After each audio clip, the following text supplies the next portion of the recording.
إن الحمد لله نحمده ونصلي على رسوله الكريم أما بعد أعوذ بالله السميع العليم من الشيطان الرجيم بسم الله الرحمن الرحيم يا أيها الرسل كلوا من الطيبات واعملوا صالحا إني بما تعملون عليم۔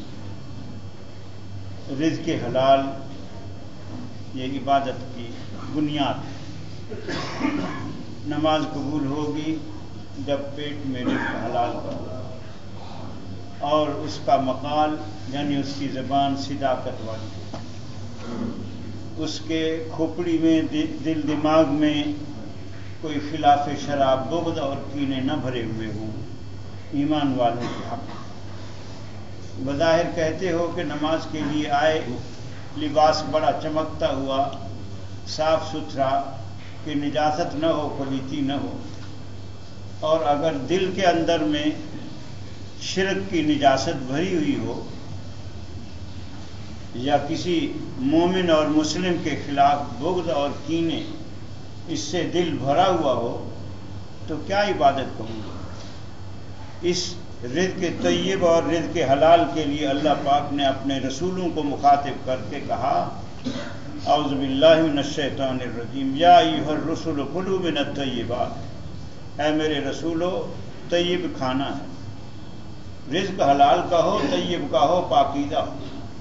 سپارہ نمبر 8 میں اللہ پاک نے کہا ہے کہ رزق طیب کھاؤ، مگر اس کو اچھا بنا کے، کہ وہ کھانا اچھا بنا ہوا ہوگا تو مزہ آ گیا، اللہ کا شکر ادا کرو گے اور اللہ کی ناشکری نہیں ہوگی۔ اگر کھانا ہے تو حلال کا، لیکن ہنڈیا لگ گئی، دودھ جل گیا، کھانا غلط اور درست نہیں تو پیٹ تو بھر لیا، کھانا تو کھا لیا، یار مزہ نہیں آیا تو رب کا کیا شکر ادا کرے؟ اس لیے حلال بھی ہو اور عمدہ اور اچھا بھی ہو قرآن مجید۔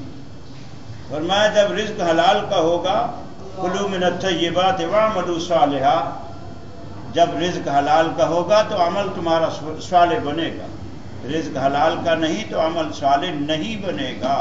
واعملوا صالحا، اور صالح اعمال کرو، انی بما تعملون علیم، جو کچھ تم کر رہے ہو سب کچھ کا مجھے علم ہے، میں خوب جاننے والا ہوں، حتیٰ کہ سینے کے بھید اور سینے کے راز وہ بھی میں جانتا ہوں۔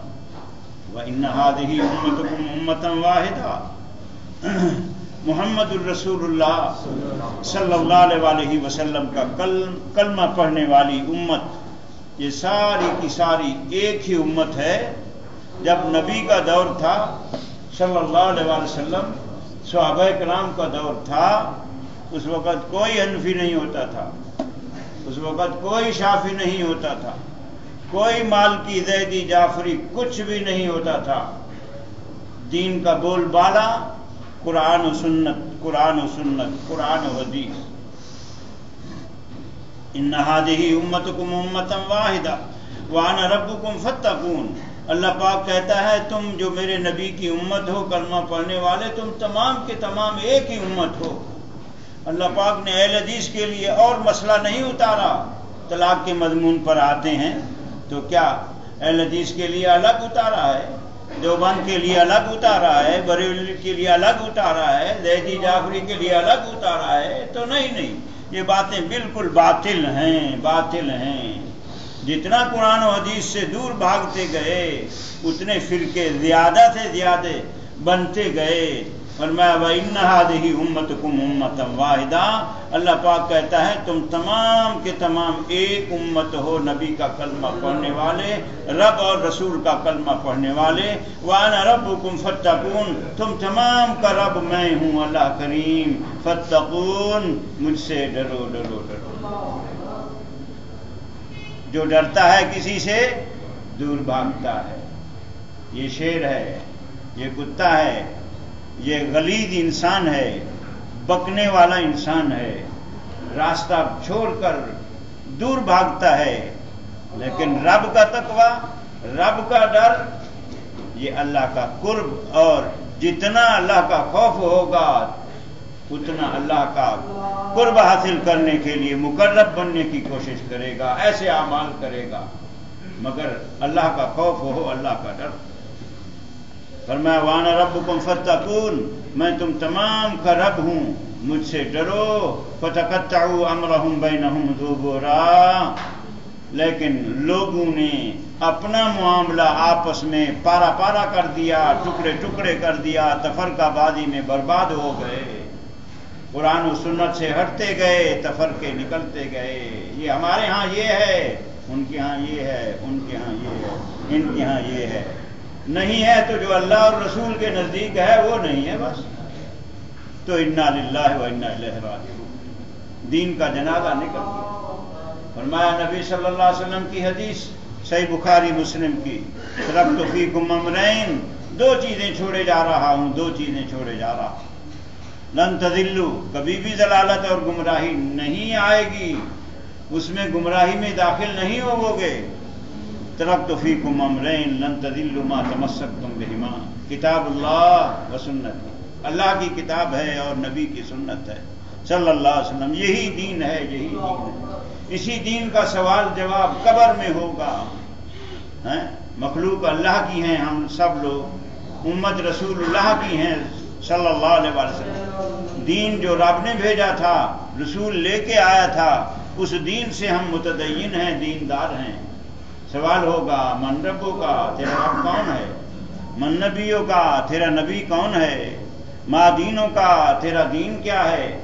وہاں فقہ نہیں چلے گی کہ ہماری فقہ یہ تھی، ان کی فقہ وہ تھی، ان کی یہ تھی، حنبلی کے نزدیک یہ تھا، شافعی کے نزدیک یہ تھا، حنفی کے نزدیک یہ تھا۔ تو نہیں، ما دینوں کا، تیرا دین کیا ہے؟ دین، اللہ نے دین دیا ہے، مسلک نہیں دیے، اللہ نے دین دیا ہے، دین اسلام دیا ہے، ہمارے ہاں، ان کے ہاں، ان کے ہاں یہ نہیں دیا۔ فرمایا کہ ان هذه امتکم امۃ واحدہ وانا ربکم فاتقون فتقطعوا امرهم بینہم زبرا۔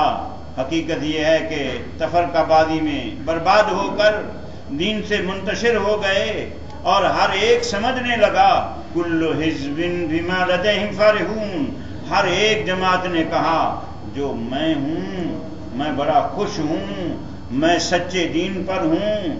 ہر ایک کو یوں اشارہ کرتے ہیں نا ایک انگلی کہ اس میں عیب ہے تو تین انگلی میری اپنی طرف چل رہی ہیں، ایک انگلی سے عیب اس میں، تین انگلی مجھے خبردار کر رہی ہیں۔ حدیث کہتی ہے لو نظر الناس الی عیبہم ما عاب انسان علی الناس، حضرت علی کا قول ہے رضی اللہ تعالیٰ عنہ، فرماتے ہیں اگر لوگ اپنے عیوب پر نظر ڈال لیں، اپنے عیبوں کو دیکھ لیں تو دوسرے کسی کے اوپر عیب جوئی نہ کریں، کسی کے عیب اور کیڑے نہ نکالیں۔ ہمارے اندر یہ خود میں کس قدر بے وفائی ہے۔